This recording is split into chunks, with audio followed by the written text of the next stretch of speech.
Welcome to Meera maths classes. Class 7 chapter 8 आज से करेंगे ratio proportional and unitary method.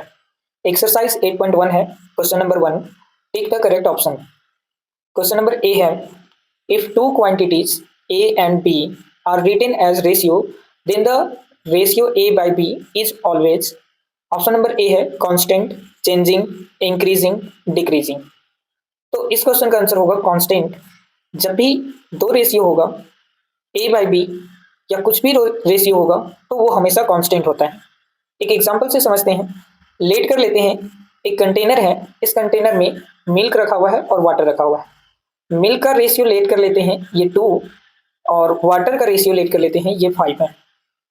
2:5 मतलब कह सकते हैं कि इस कंटेनर में 2 लीटर मिल्क है और 5 लीटर वाटर है। इसके बाद एक एग्जांपल से समझते हैं। इसमें ले लेते हैं कि मान लेते हैं इसमें 4 लीटर मिल्क है और 10 लीटर वाटर है।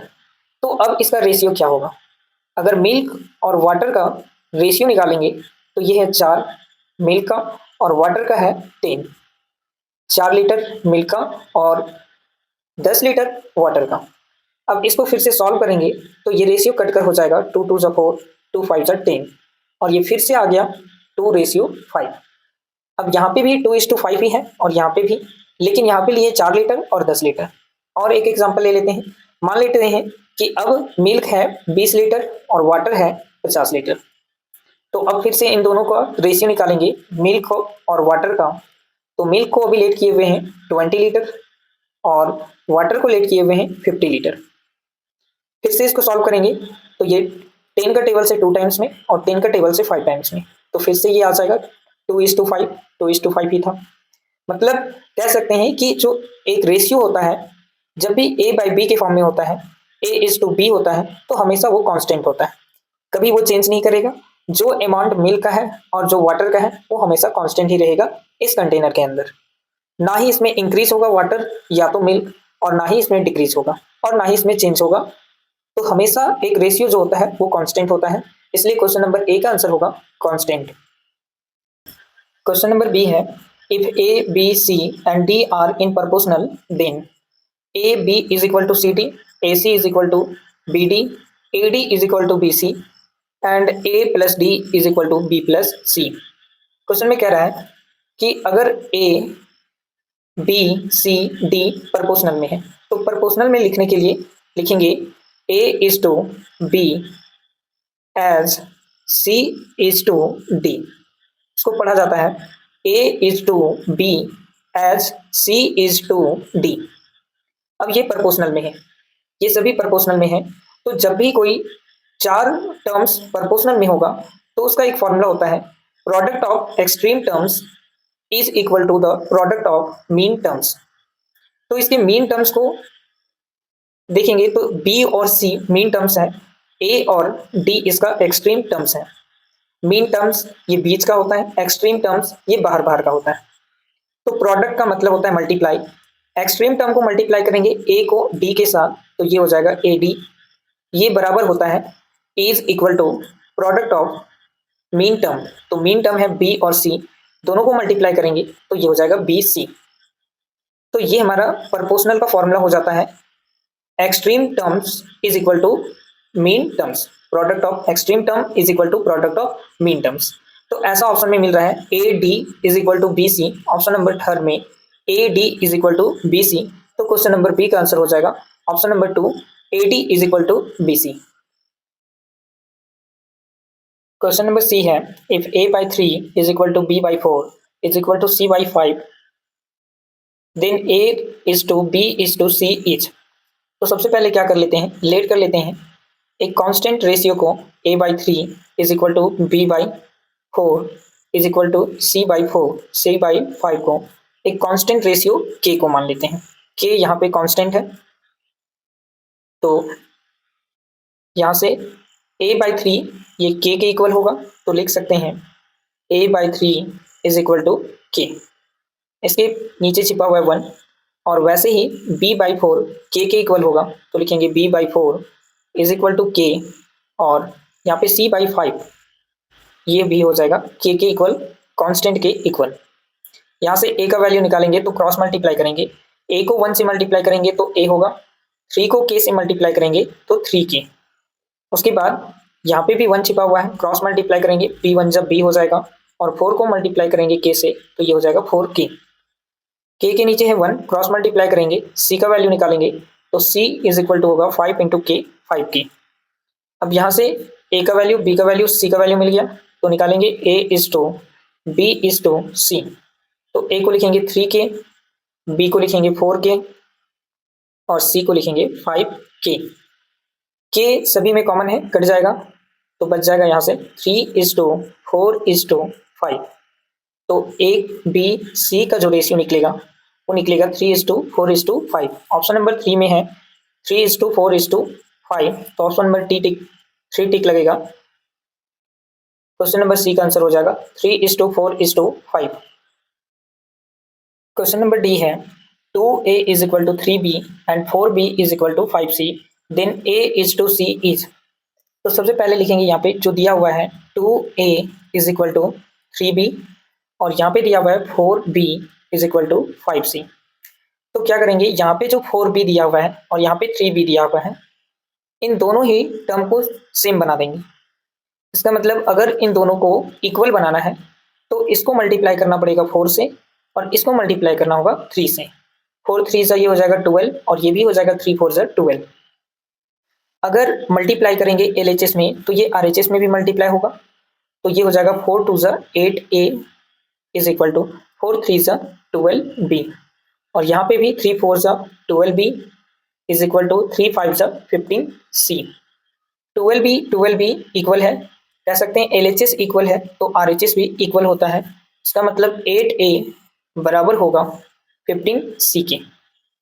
अब रेशियो बनाना है a इज टू c, तो a के जो सामने होगा यहाँ पे 15, a के बगल में जो नंबर होगा वही a का रेशियो होगा और c के अपोजिट में जो होगा वही उसका रेशियो होगा।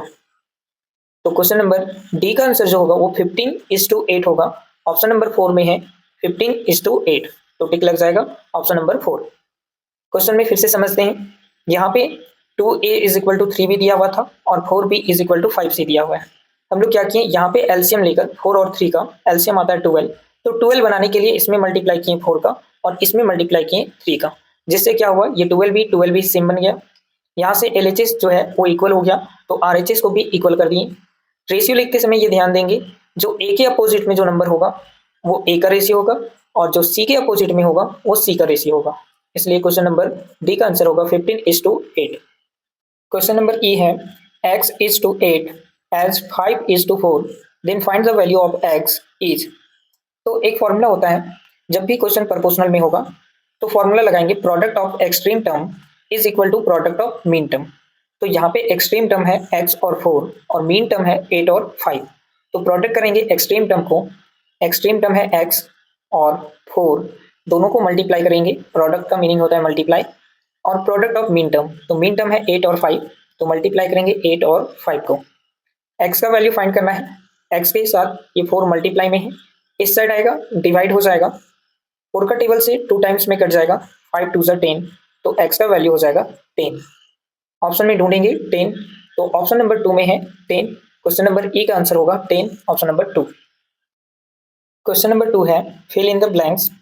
इस ब्लैंक्स में भरना है तो लेट कर लेते हैं, यहाँ पे इस ब्लैंक्स में x है, तो जब भी रेशियो लिखा होगा a इज टू b तो उसको लिख सकते हैं a इज टू b, ये होता है a बाई b के बराबर। तो यहाँ पे भी है x इज टू 60 तो लिख सकते हैं x by 60 is equal to, यहाँ पे भी है 48 इज टू 30 तो इसको लिख सकते हैं 48 बाई 30। x का वैल्यू फाइंड करना है तो क्रॉस मल्टीप्लाई करेंगे, x में मल्टीप्लाई हो जाएगा 30 और 48 में मल्टीप्लाई हो जाएगा 60। x का वैल्यू निकालेंगे, 30 मल्टीप्लाई में है, इस साइड आएगा डिवाइड में हो जाएगा, 30 का टेबल से ये कट जाएगा 60 2 टाइम्स में, तो x का वैल्यू हो जाएगा, मल्टीप्लाई करेंगे 48 को 2 से, 2 8 जा 16 का 6, 4 2 से 8 प्लस 1 9 96। तो यहाँ पे फिल इन द ब्लैंक्स में x का वैल्यू जो आया 96 तो यहाँ पे भरेंगे 96। क्वेश्चन नंबर ए का आंसर होगा 96। क्वेश्चन नंबर बी है फिर से यहाँ पे A:7 है, तो इसको लिख सकते हैं 5/7 इज इक्वल टू, लेट कर लेते हैं, इस ब्लैंक्स में x है तो इसको लिखेंगे 25/x, क्योंकि ये है 25:x। x का वैल्यू फाइंड करना है, क्रॉस मल्टीप्लाई करेंगे, x मल्टीप्लाई हो जाएगा 5 में और 25 मल्टीप्लाई हो जाएगा 7 में। x का वैल्यू फाइंड करने के लिए ये 5 मल्टीप्लाई में है, इस साइड लाएंगे, डिवाइड में हो जाएगा, 5 का टेबल से कट जाएगा 25 5 टाइम्स में, 5 से हो जाएगा 35, तो x का वैल्यू होगा 35। Option number, question number B का आंसर हो जाएगा 35। क्वेश्चन नंबर सी है, फिर से यहाँ लेट कर लेते हैं, इस ब्लैंक में x है तो इसको लिख सकते हैं 36 divide by x is equal to 84/105। x का वैल्यू फाइंड करने के लिए क्रॉस मल्टीप्लाई करेंगे, तो x मल्टीप्लाई होगा 84 में और 36 मल्टीप्लाई होगा 105 में। x का वैल्यू निकालने के लिए 84 मल्टीप्लाई में है, इस साइड लाएंगे, डिवाइड करेंगे, कॉमन टेबल से सॉल्व करेंगे तो ये हो जाएगा 12 7 सा 84, 12 3 सा 36, 7 का टेबल से ये 15 टाइम्स में कट जाएगा, होता है 7 1 जा 7 और 15 7 जा 105। मल्टीप्लाई करेंगे 15 और 3 को तो ये हो जाएगा 15 3 जा 45, तो x का वैल्यू हो जाएगा 45। क्वेश्चन नंबर सी का आंसर होगा 45। क्वेश्चन नंबर डी है,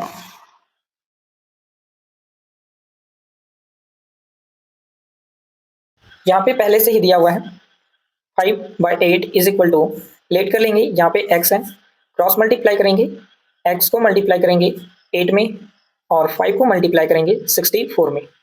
x का वैल्यू निकालेंगे, 8 मल्टीप्लाई में है, इस साइड आएगा, डिवाइड हो जाएगा, 8 का टेबल से 64 8 टाइम्स में कट जाएगा, 8 5 हो जाएगा 40। क्वेश्चन नंबर डी का आंसर होगा 40।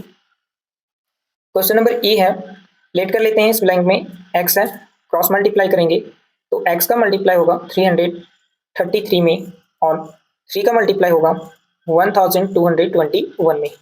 x का वैल्यू फाइंड करेंगे तो ये हो जाएगा 1221 मल्टीप्लाई 3, मल्टीप्लाई में है, इस साइड आएगा, डिवाइड में हो जाएगा, 3 का टेबल से कट जाएगा 111 और 111 का टेबल से ये कट जाएगा।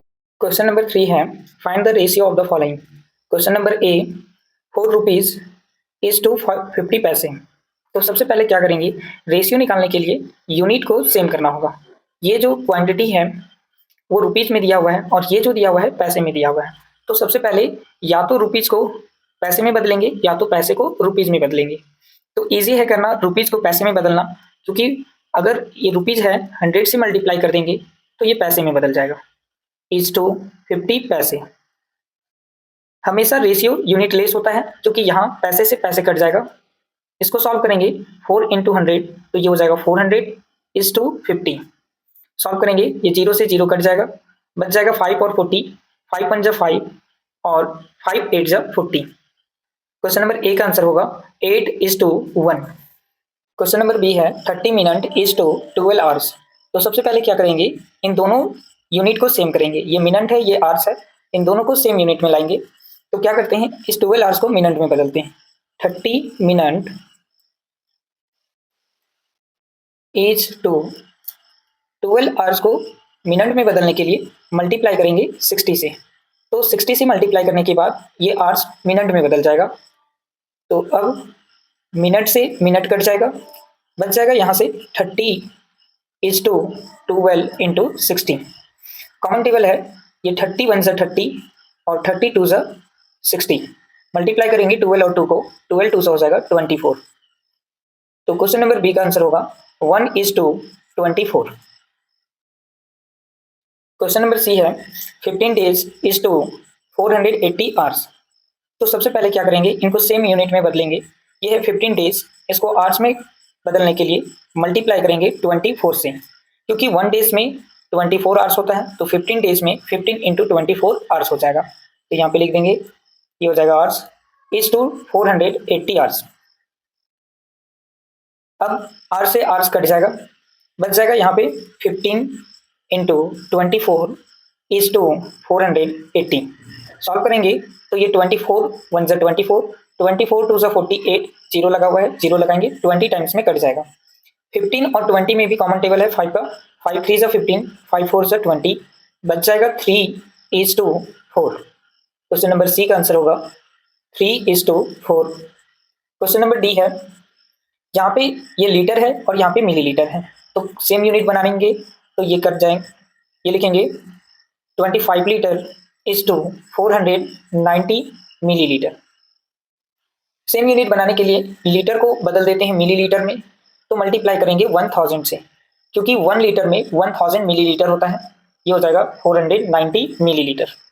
ये मिलीलीटर में चेंज हो गया और ये भी मिलीलीटर, मिलीलीटर से मिलीलीटर कट जाएगा, जीरो से जीरो कट जाएगा, 7 का टेबल अब कॉमन है, पहले लिख लेते हैं, ये 35 इंटू जीरो और जीरो कट गया, बच जाएगा यहाँ से 100:49। मिलीलीटर मिलीलीटर भी कट गया है। अब 49 और 35 में कॉमन टेबल है 7 का, 7 5 जा 35 और 7 7 जा 49। अब कोई भी कॉमन टेबल है नहीं, मल्टीप्लाई करेंगे 100 को 5 से, तो ये हो जाएगा 500:7। क्वेश्चन नंबर डी का आंसर होगा 500:7। क्वेश्चन नंबर ई है 6.3 मीटर इज टू 15.4 मीटर। अब यहाँ पे सेम यूनिट है, मीटर से मीटर कट जाएगा, ये है 6.3 इज टू 15.4 बच जाएगा। डेसिमल को हटाएंगे तो यहाँ से डिवाइड हो जाएगा 10, इस डेसिमल को हटाएंगे डिवाइड हो जाएगा 10, क्रॉस मल्टीप्लाई करेंगे तो ये हो जाएगा 63, डेसिमल हट गया है, मल्टीप्लाई करेंगे 10 से, इज टू 154, डेसिमल हट चुका है, मल्टीप्लाई होगा 10 से, 10 से 10 कट जाएगा, अब ये है 63 बच जाएगा, इज टू 154। कॉमन टेबल है 9 का, ये हो जाएगा 7 का कॉमन टेबल है, 7 9 जा 63 और 7 का टेबल से 7 2 जा 14, 14 ये 14 हो जाएगा और 7 2 जा 14, बच जाएगा 9:22। क्वेश्चन नंबर ई का आंसर होगा 9:22। क्वेश्चन नंबर 4 है, mister Amar and his son are 48 years and 14 years old respectively, find the ratio of mister Amar age to his son age. तो क्वेश्चन में दिया हुआ है, पहले लिखा हुआ है मिस्टर अमर और उसके बाद लिखा हुआ है हिज सन, तो जो पहला एज है वो मिस्टर अमर का एज है और उसके बाद ये जो 14 है वो उसके बेटे का एज है। तो यहाँ से क्वेश्चन में ये पूछा गया है मिस्टर अमर का एज और यहाँ पे उसके बेटे का एज का रेशियो बताइए। तो यहाँ पे हिज सन और मिस्टर अमर, यहाँ पे सबसे पहले लिखेंगे मिस्टर अमर को, क्योंकि पहले पूछा गया है मिस्टर अमर का, टू हिज सन, तो यहाँ पे लिखेंगे सन। मिस्टर अमर का जो एज है वो है 48 ईयर और उसके सन का एज है 14 ईयर्स, रेशियो बनेगा 48:14। तो यहाँ से सॉल्व करेंगे कॉमन टेबल से, ये 7 टाइम्स में कट जाएगा और ये 24 टाइम्स में कट जाएगा, तो लिखेंगे 24:7। तो अमर और उसके बेटे का जो एज का रेशियो बनेगा वो बनेगा 24:7। क्वेश्चन नंबर ए का आंसर। क्वेश्चन नंबर बी है, पहले यहाँ पे लिखा हुआ है mister Amar age to the sum of their ages. यहाँ पे पहले लिखेंगे मिस्टर अमर एज, उसके बाद सम ऑफ देयर एजेस, बनाना है ratio sum of their ages. तो दोनों का एज का सम और मिस्टर अमर का एज का रेशियो बनाएंगे। मिस्टर अमर का एज दिया हुआ है 48 इज टू दोनों का एज 48 प्लस 14, अमर का एज और उसके बेटे का एज का सम करेंगे, सॉल्व करेंगे, ये है 48 इज टू ऐड करेंगे 8 प्लस 4 12 का 2, 4 प्लस 1 5 5 प्लस 1 6, कॉमन टेबल में कट रहा है 2 का टेबल से, ये कट जाएगा 2 4 24 और 3 1 31, तो रेशियो बनेगा 24:31। क्वेश्चन नंबर बी का आंसर होगा 24:31। क्वेश्चन नंबर 5 है, which of the following are in proportional. तो प्रपोर्शनल का साइन होता है ये और इसको पढ़ा जाता है एज। तो यहाँ दिया हुआ है 2:9 एंड 8:36, इसको लिख सकते हैं 2:9 एज 8:36। तो कोई भी नंबर यहाँ पे प्रोपोर्शनल में होगा तो इसके लिए हमें देखना पड़ेगा क्या ये product of extreme is equal to product of mean है या नहीं। तो इसको सॉल्व करेंगे, प्रोडक्ट ऑफ एक्सट्रीम ये 2 और 36 एक्सट्रीम टर्म है, मल्टीप्लाई करेंगे 2 को 36 के साथ और देखेंगे ये इक्वल है या नहीं प्रोडक्ट ऑफ मीन टर्म के साथ। तो मीन टर्म है 9 इंटू 8, सॉल्व करेंगे 36 2 हो जाएगा 72 इज इक्वल टू 9 8 जा हो जाएगा 72। तो LHS और RHS इक्वल आया। Product of extreme term is equal to product of mean term आया। तो कह सकते हैं जो क्वेश्चन नंबर ए है वो प्रोपोर्शनल में है, तो लिखेंगे यस। क्वेश्चन नंबर बी है 12:16, तो लिखेंगे 12:16 एज ये प्रोपोर्शनल का साइन है। 6:8, तो चेक करेंगे ये प्रोपोर्शनल में है या नहीं। तो प्रोडक्ट ऑफ एक्सट्रीम टर्म करेंगे 12 इंटू 8 क्या बराबर है प्रोडक्ट ऑफ मीन टर्म की 16 इंटू 6। सॉल्व करेंगे तो ये 8 का टेबल से कॉमन है, काट सकते हैं। 8 1 जा 8, 8 2 जा 16, 12 1 जा 12 हो जाएगा इज इक्वल टू 6 2 जा 12 हो जाएगा। क्वेश्चन नंबर बी में भी LHS is equal to RHS आया है, तो कह सकते हैं ये प्रोपोर्शनल में है, तो लिखेंगे यस। क्वेश्चन नंबर सी है, लिखेंगे 33:44 प्रोपोर्शनल में है या नहीं चेक करेंगे। 66:77, तो product of extreme term 33 multiply होगा 77 से, इक्वल का साइन देंगे और प्रोडक्ट ऑफ मीन टर्म करेंगे 44 को मल्टीप्लाई करेंगे 66 के साथ। सॉल्व करेंगे LHS is equal to RHS है या नहीं। 11 का टेबल कॉमन है, 11 3 जा 33, 11 4 जा 44, इसमें और इसमें भी 11 का टेबल कॉमन है। 11 7 जा 77, 11 6 जा 66, मल्टीप्लाई करेंगे 7 3 जा हो जाएगा 21 इज इक्वल टू 6 4 जा 24। तो यहाँ पे LHS और RHS इक्वल नहीं आया, तो लिखेंगे 21 is not equal to 24, that is यहाँ पे जो प्रोपोर्शनल है वो होगा नो, ये और ये प्रोपोर्शनल में नहीं है। क्वेश्चन नंबर 6 है, find the mean proportional of 32 and 8। Mean proportional find करना है 32 का और 8 का। तो मीन प्रोपोर्शनल क्या होता है उसको सीख लेते हैं। नोट कर लेंगे मीन प्रोपोर्शनल जो होता है वो होता है फॉर्मूला इसका B² is equal to AC। तो यहाँ पे B का जो वैल्यू होगा वो फाइंड करना है, B ही मीन प्रोपोर्शनल को बताता है। तो लेट कर लेंगे, यहाँ पे जो फर्स्ट टर्म है वो है 32 और जो थर्ड टर्म है वो है 8, तो लिखेंगे A is equal to 32 and C is equal to 8। Formula लगाएंगे मीन प्रोपोर्शनल का, तो ये हो जाएगा B² is equal to A into C। A का वैल्यू है 32 और C का वैल्यू है 8, स्क्वायर हटेगा तो रूट आएगा, तो ये हो जाएगा 32 इंटू 8। अब 32 को लिख सकते हैं 2 इंटू 2 इंटू 2 इंटू 2 इंटू 2, क्योंकि 2 2 जा 4, 4 2 जा 8 और 8 2 जा 16 और 16 2 जा 32 हो जाता है। और 8 को लिख सकते हैं 2 इंटू 2 इंटू 2, क्योंकि 2 2 जा 4, 4 2 जा 8 हो जाएगा। अब यहाँ पे रूट के अंदर पेयर में बन रहा है 1 2 3 4 का पेयर बन रहा है, तो पेयर से बाहर निकालेंगे तो बाहर रूट में आ जाएगा 2 टाइम्स अंदर लिखा हुआ है तो 1 टाइम्स बाहर आएगा, यहाँ पे भी 2 बाहर आ जाएगा, ये भी 2 और ये भी 2, मल्टीप्लाई करेंगे तो ये हो जाएगा 2 2 जा 4, 4 2 जा 8, 8 2 जा 16। तो मीन प्रोपोर्शनल का जो आंसर होगा वो होगा 16, क्वेश्चन नंबर ए का। क्वेश्चन नंबर बी है, फिर से यहाँ लेट कर लेते हैं। ए का जो वैल्यू दिया हुआ है वो 18 है और सी का वैल्यू 72 है। मीन प्रोपोर्शनल निकालेंगे। मीन प्रोपोर्शनल का फॉर्मूला होता है B² is equal to A into C. Square हटता है तो रूट आता है, रूट लग जाएगा A और C में।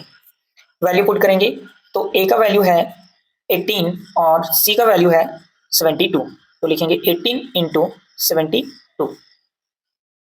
अब 18 और 72 का प्राइम फैक्टराइजेशन करेंगे तो ये हो जाएगा B इज इक्वल टू 18 को लिख सकते हैं 3 इंटू 3 इंटू 2, 3 3 जा 9, 9 2 जा 18 और 72 को लिख सकते हैं 9 इंटू 8, 9 8 जा होता है 72। फिर से इसको प्राइम फैक्टराइजेशन करेंगे तो ये हो जाएगा 3 इंटू 3 इंटू 2, पर 9 को लिख सकते हैं 3 इंटू 3, क्योंकि 3 3 जा होता है 9, और 8 को लिख सकते हैं 8 इंटू 2 इंटू 2 इंटू 2, क्योंकि 2 2 जा 4, 4 2 जा 8 हो जाएगा। अब रूट के अंदर पेयर में देखेंगे तो 3 का एक पेयर बन रहा है, यहाँ पे भी 3 का पेयर बन रहा है, 2 का भी पेयर बन रहा है और ये 2 मिलाकर फिर से 2 का पेयर बन रहा है। तो अब पेयर जो है रूट के अंदर से बाहर आएगा तो पेयर में से एक को लिखा जाएगा, जैसे यहाँ पे 3 को लिखेंगे, मल्टीप्लाई करेंगे, इस 3 में से 3 को निकाल देंगे, यहाँ से भी पेयर में 2 को बाहर निकाल देंगे और ये दो जो 2 पेयर था उसमें से भी एक को निकाल देंगे, मल्टीप्लाई करेंगे तो ये हो जाएगा 3 3 जा 9, 9 2 जा 18, 18 2 जा 36। तो क्वेश्चन नंबर बी का आंसर होगा 36, ये मीन प्रोपोर्शनल है। क्वेश्चन नंबर 7 है, check whether the following pair of ratio are equivalent और नॉट। तो ये रेशियो कुछ दिया हुआ है, इस रेशियो को चेक करना है क्या ये इक्विवेलेंट है या नहीं। तो 16:26 को लिख सकते हैं 16/26 और इसको लिख सकते हैं 19/13। तो इक्विवेलेंट के लिए ये जो रेशियो है और ये जो रेशियो है दोनों इक्वल होना चाहिए। तो इक्वल करने के लिए अगर ये 26 है इसके डिनोमिनेटर में और यहाँ पे भी 26 इसके डिनोमिनेटर में बनाना है, इक्वल बनाने के लिए क्या करेंगे, इसमें 2 का मल्टीप्लाई करेंगे। तो रूल ये है, अगर किसी नंबर के डिनोमिनेटर में 2 का मल्टीप्लाई है तो उसके न्यूमरेटर में भी 2 का मल्टीप्लाई होना चाहिए। तो अब ये हो जाएगा 16/26 और ये अब बन जाएगा 19×2 = 38 और ये हो जाएगा 13×2 = 26। अब चेक करेंगे ये इक्विवेलेंट है या नहीं। तो इसके लिए हमें देखना पड़ेगा कि डिनोमिनेटर में 26 है और यहाँ पे भी 26 है डिनोमिनेटर में, तो न्यूमरेटर में भी 38 है, तो यहाँ पे भी 38 होना चाहिए, जो कि इसमें है नहीं। तो कह सकते हैं दे आर नॉट इक्विवेलेंट।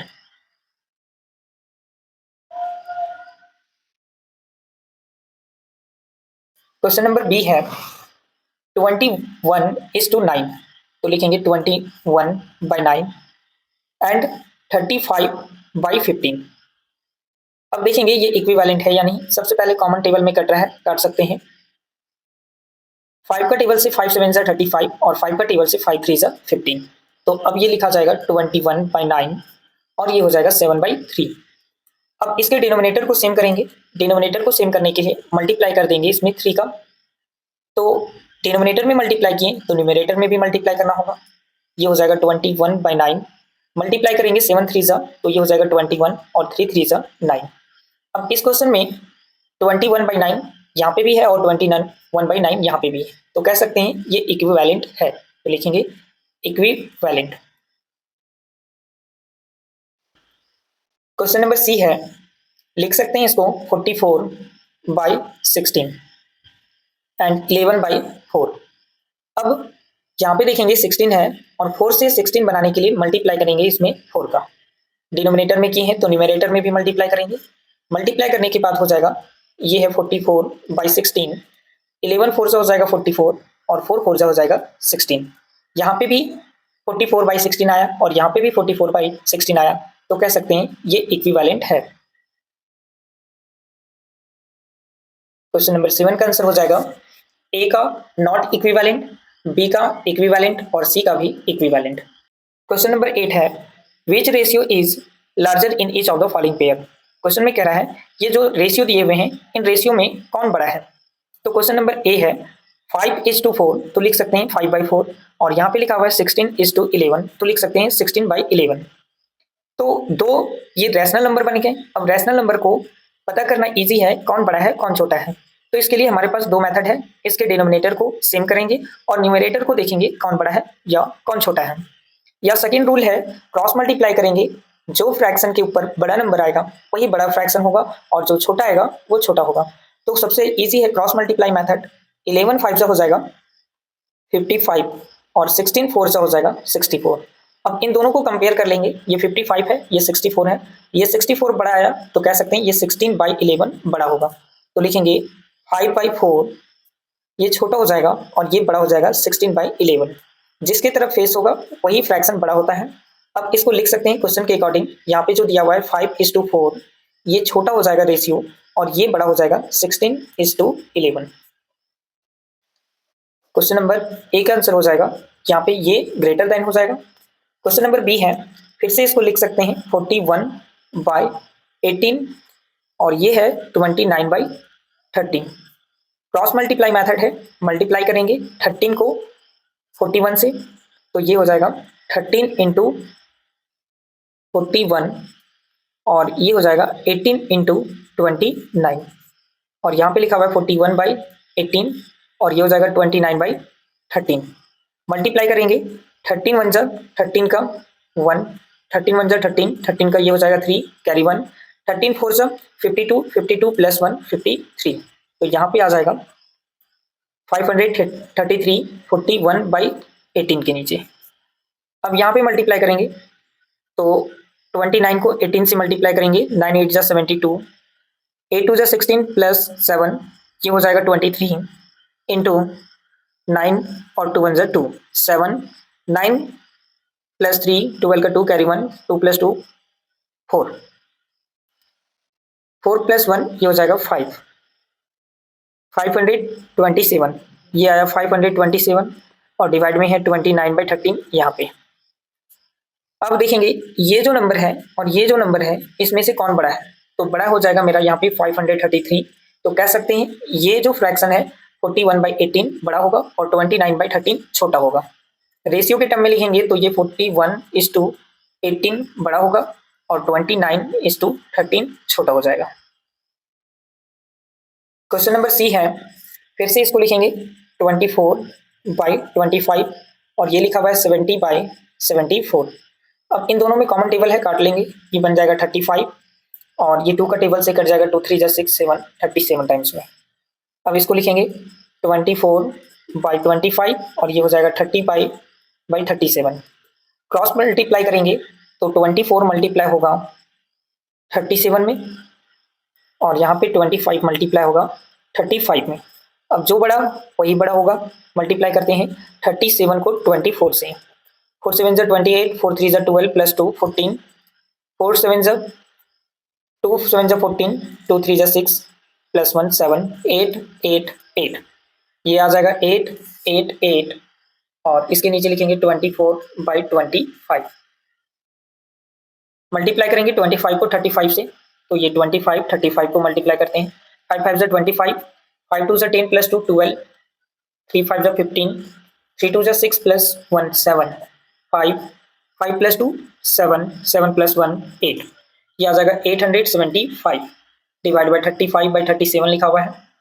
अब यहाँ पे देखेंगे ये मल्टीप्लाई करने के बाद जो बड़ा होगा वही बड़ा होगा। यहाँ पे 888 बड़ा है और 875 छोटा है, तो लिखेंगे 24/25 बड़ा हो जाएगा, 35/37 छोटा हो जाएगा। रेशियो के टर्म में लिखेंगे तो ये 24:25 is greater than 70:74। Question number D है 23/170 और दूसरा जो है रेशियो 8/59।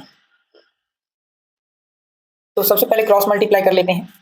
यहाँ पे मल्टीप्लाई होगा 23 का मल्टीप्लाई 59 से और इसके नीचे फ्रैक्शन को लिखेंगे 23/170 और 170 मल्टीप्लाई होगा 8 से, इसके नीचे लिखेंगे 8/59। अब मल्टीप्लाई करेंगे, जो नंबर बड़ा वही फ्रैक्शन बड़ा होगा। मल्टीप्लाई कर लेते हैं 23 को 59 से, 9 3 जा 27, 9 2 जा 18, 18 प्लस 2 20, 5 3 जा 15, 5 2 जा 10 प्लस 1 11 ये हो जाएगा 7 5 2 प्लस 1 3 1। तो लिखेंगे 1 3 5 7 ये इसको मल्टीप्लाई करने के बाद आया, यहाँ पे लिखेंगे 23/170। उसके बाद यहाँ पे 170 को मल्टीप्लाई करेंगे 8 से, 8 इंटू 0 0, 8 7 जा 56, 56 का 6 कैरी 5, 8 1 जा 8 प्लस 5 13 और अब यहाँ पे लिखेंगे 8/59। कंपेयर कर लेते हैं, यहाँ पे लिखा हुआ है 1357 और 1360, तो 1360 बड़ा होता है, ये छोटा होता है, तो बड़ा के लिए साइन ये हो जाएगा, इसके तरफ फेस आ जाएगा। रेशियो के टर्म में लिखेंगे तो 23:170 छोटा हो जाएगा और बड़ा हो जाएगा 8:59। क्वेश्चन नंबर 9 है express each of the following in the simplest form. तो सिंपलेस्ट फॉर्म में चेंज करना है, इसका मतलब इन दोनों को सॉल्व करके ऐसा नंबर लाना है जिसके बीच में HCF 1 होगा। तो सबसे पहले ये 25:140 को सॉल्व करेंगे, इसमें कॉमन टेबल से कट करेंगे, 5 का टेबल से कट जाएगा, 5 5 से 25 और 5 का टेबल से ये कट जाएगा, 5 2 से 10, 4 0 40 और 5 का टेबल से 8 टाइम्स में 40।